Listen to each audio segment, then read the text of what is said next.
नमस्कार प्यारे साथियों, कैसे हैं आप सभी। आशा करते हैं आप सभी बढ़िया होंगे। तो स्वागत है आपका अपने यूट्यूब चैनल एग्ज़ाम वाला एडी में। तो दोस्तों, बताने जा रहे हैं आज हम कि कौन से पोस्ट के लिए जो हम पेपर लेकर आए हैं, आपको कौन सा है, ये किस ट्रेड में आने वाला है। तो दोस्तों, जैसा कि आप सभी जानते हैं कि बीएसएफ कांस्टेबल ट्रेडमैन के फॉर्म आ गए हैं और उसकी लास्ट डेट भी नज़दीक में ही है, यानी 24 अगस्त लास्ट डेट है। तो दोस्तों, उसकी तैयारी के लिए हम आपके लिए लेकर आए हैं पिछले विगत प्रश्न पत्र, यानी पिछली परीक्षाओं में जो प्रश्न हुए हैं आए हैं, वही हम आपके लिए लेके आए हैं। तो देख लेते हैं आज का पहला प्रश्न क्या है। यदि 25% तथा 4% दो क्रमिक छूट दी जाती है तो निवल नेट छूट क्या है। ऑप्शन ए 25%, बी 32, सी 25 या फिर ऑप्शन डी 30%। तो यहाँ आप देखेंगे कि आपको ऑप्शन सी राइट आंसर देखने को मिल रहा है 28%। चलते हैं अपने अगले प्रश्न की ओर। हमारा अगला प्रश्न है, यदि एक साधारण ब्याज पर 12% प्रतिवर्ष की दर से 6 वर्षों में 34,400 रुपये हो जाती है, 6 वर्षों का कुल ब्याज कितना होगा। ऑप्शन ए 17,200 रुपये, 14,400 रुपये, ऑप्शन सी 15,400 रुपये या ऑप्शन डी 16,800 रुपये। तो आप यहाँ देख सकते हैं option B is correct answer, यानी ऑप्शन बी राइट आंसर है 14,400 रुपये। अगला प्रश्न है प्रश्न नंबर 3।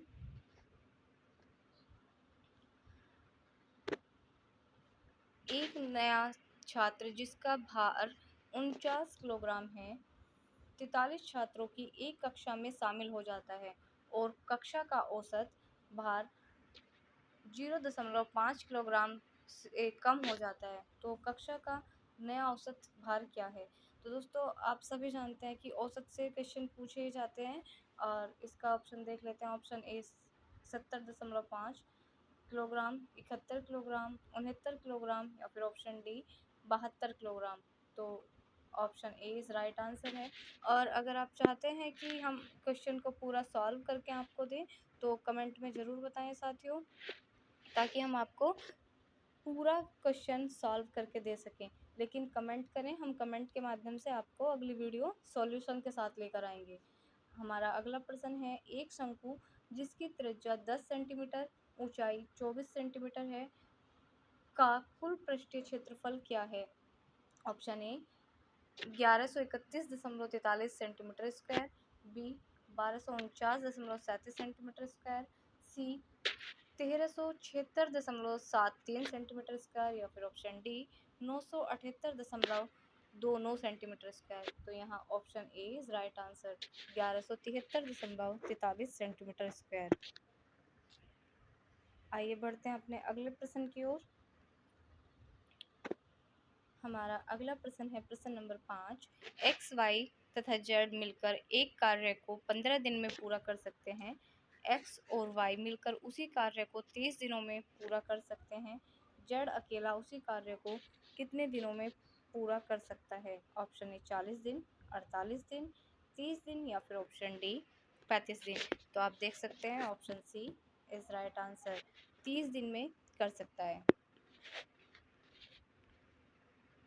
अगला प्रश्न है, 23 के प्रथम 17 गुणांकों का औसत क्या है। 210, 212, 310 या फिर 204। तो ऑप्शन डी 204। वहीं आप देख सकते हैं अगला प्रश्न है हमारा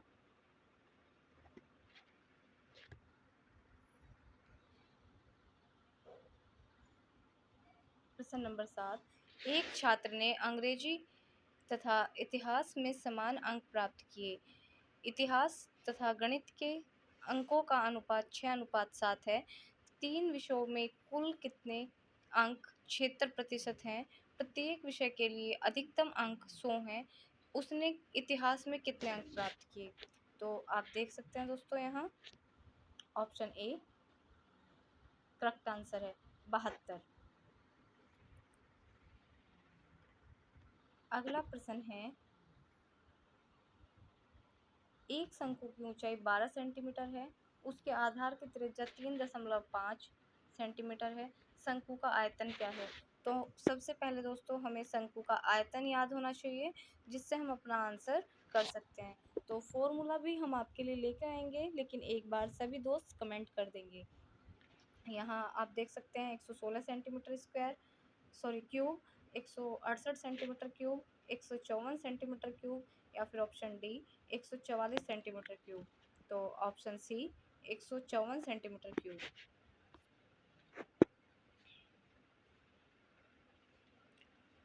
अगला प्रश्न है प्रश्न नंबर 9।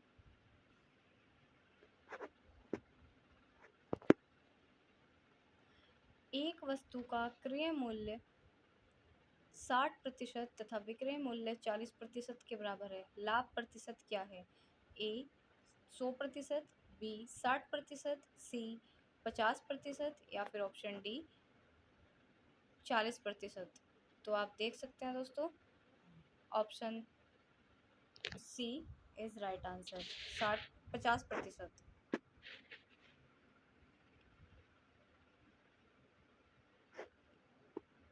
हमारा अगला प्रश्न है क्वेश्चन नंबर 10।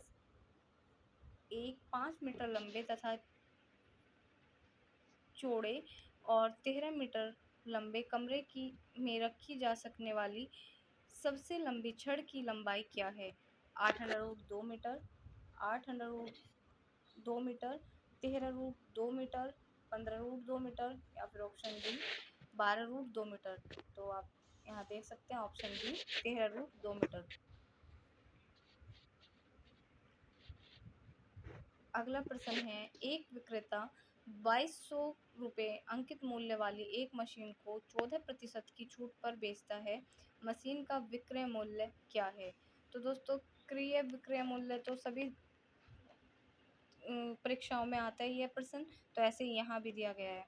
तो option A 1952, option B 1892, option C 2042, option D 1785। तो ऑप्शन सी 1892।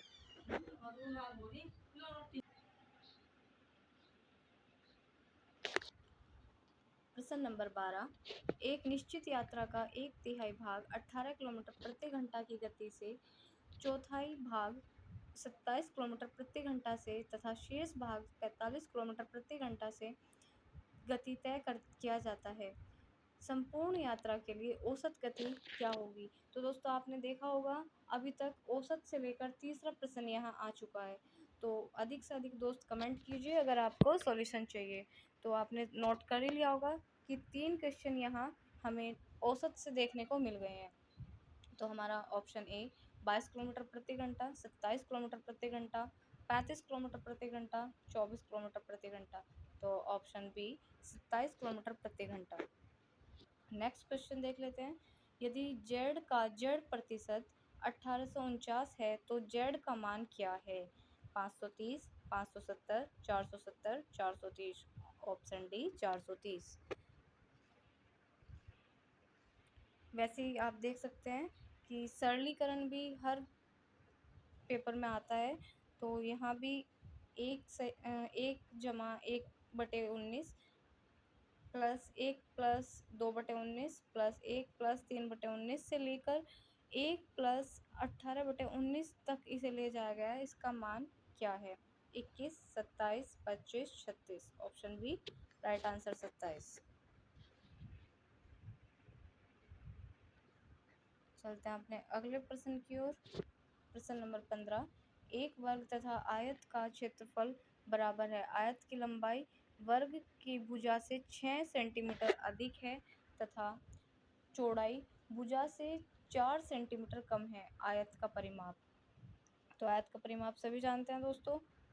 देख लेते हैं answer. Option A 48 centimetre, B 62, C 52, D 42। तो option B is right answer, 52 centimetre. चलते हैं अपने अगले प्रश्न की ओर। प्रश्न नंबर 16।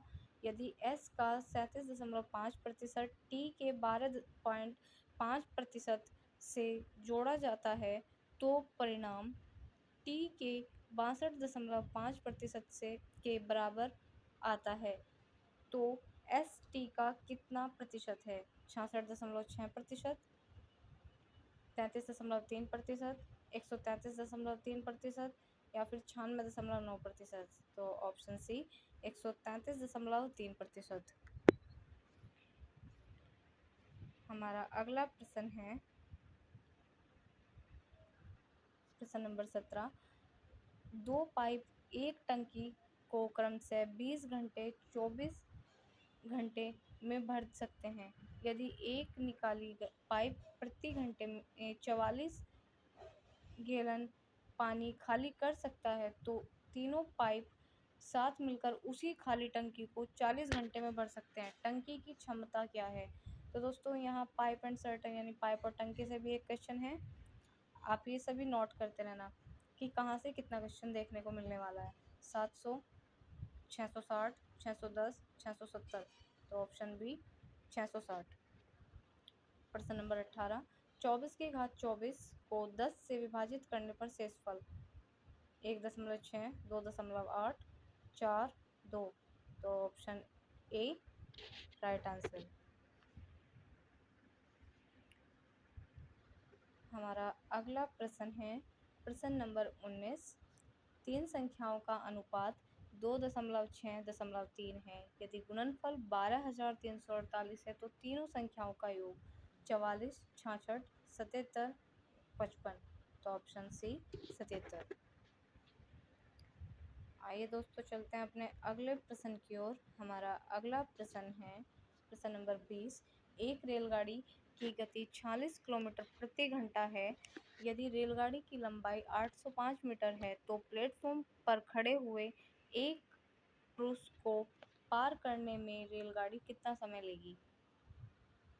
23.19, 25.18, 21/20 या फिर 37/30।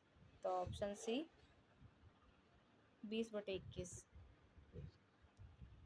अगला प्रश्न प्रश्न नंबर 21। एक विद्यालय में 12 विद्यार्थियों की औसत आयु 23 वर्ष है। विद्यार्थियों तथा उनके गणित और विज्ञान के अध्यापक की औसत आयु 35 वर्ष है। यदि विज्ञान के अध्यापक की आयु गणित के अध्यापक की आयु से 15 वर्ष अधिक है तो गणित के अध्यापक की आयु क्या है? 100 वर्ष, 99.5 वर्ष, 101.5 वर्ष, 98.5 वर्ष।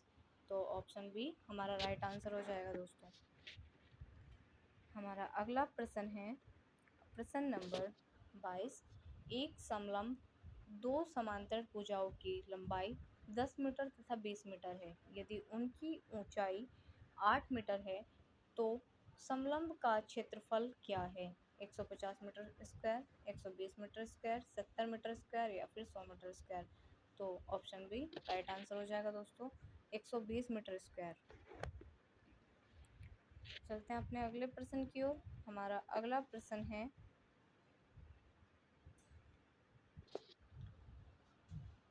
अगला प्रश्न देख लेते हैं दोस्तों। प्रश्न नंबर 23। एक मेज पर कमाया गया लाभ क्रय मूल्य का 220% है। क्रय मूल्य में 40% की वृद्धि होती है लेकिन विक्रय मूल्य समान रहता है तो नया लाभ प्रतिशत क्या है? 137.66%, 132.5%, 128.57% या फिर ऑप्शन डी 100%। तो आप देख सकते हैं ऑप्शन सी 128.57%। उसी के साथ प्रश्न नंबर 24। एक त्रिभुज के कोण 6:7:3 के अनुपात में है तो त्रिभुज का बड़ा कोण क्या है? 17 डिग्री, 50 डिग्री, 30 डिग्री या फिर ऑप्शन डी और लास्ट ऑप्शन है दोस्तों 80 डिग्री। तो ऑप्शन डी 80 डिग्री।